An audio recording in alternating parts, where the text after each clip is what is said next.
Le Japon est un pays qui déborde d'originalité, et cela même dans le domaine culinaire. Alors que nous mangeons notre traditionnel sandwich jambon-beurre à l'heure du déjeuner, les Japonais, eux, savourent un délicieux bento. Le bento, qu'est-ce que c'est et où peut-on en manger? C'est un repas contenu dans une boîte compartimentée appelée bento bako, conçue pour être emporté lors de déjeuners à l'extérieur. Il est généralement confectionné à la maison ou bien acheté dans un magasin. Les principaux consommateurs sont les écoliers, les cantines sont rares voire inexistantes, et les salaryman qui n'ont pas le temps d'aller au restaurant ou de rentrer chez eux pour le déjeuner. À l'intérieur, des boulettes de riz, des nouilles accompagnées de légumes de saison et de la viande découpée de manière très esthétique. L'imagination des Japonais étant délirante, ils n'ont pas pu s'arrêter là. Ils ont donc créé le bento art food ou kiraben qui représente des personnages comme Totoro, Hello Kitty ou Mario. Le bento art food est un art exercé principalement par les mamans japonaises. L'idée est de rendre le repas de leurs chérubins plus attractif et de leur faire manger des légumes. Et oui, c'est un piège.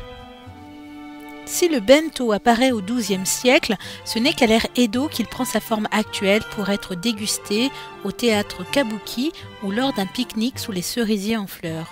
Dans Nobutao Produce, un drama diffusé en 2005 sur NTV, adaptation d'un roman de Gen Shirawa, on retrouve le bento. Deux amis, Suji et Akira, interprétés par Kame de Katoon et Yamapi du groupe News, se sont lancés le défi de transformer Nobuko, une élève timide et harcelée, en une fille populaire.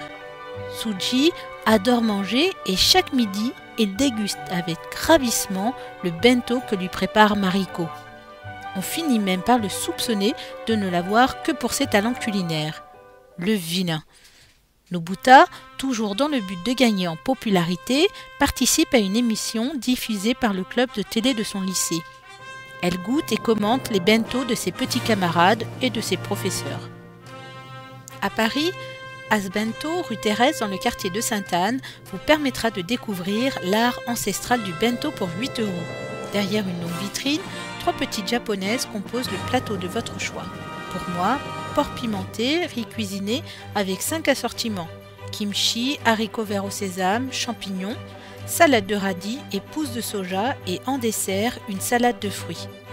Vous pouvez l'emporter ou le consommer sur place dans une jolie petite salle épurée aux couleurs acidulées. Itadakimasu, bonne dégustation à tous si vous passez à Paris.